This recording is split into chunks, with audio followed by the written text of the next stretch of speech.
Noi come comune non abbiamo neanche la legittimità di sollevare multe lì, perché ci hanno contestato e per cui la gente lo sa e dice se anche prendo la multa tanto non la pago.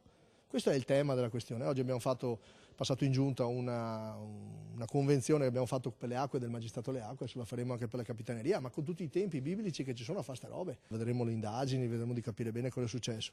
Non c'è dubbio che va mantenuto l'ordine, va mantenuta con una certa rigidità, la velocità, eccetera. Io stesso sono stato a Ferragosto a fare il moto Onda Zero, il bacino, correvo dietro le barche, non ho dato delle sanzioni, chiedevo di andare piano, ci vuole anche una cultura generale di rispetto. Poi l'incidente, ragazzi, l'incidente, non c'è mai la sicurezza totale, purtroppo questa è una disgrazia grande, coinvolge direttamente un padre, una madre di famiglia, bisogna avere molto rispetto, molta attenzione.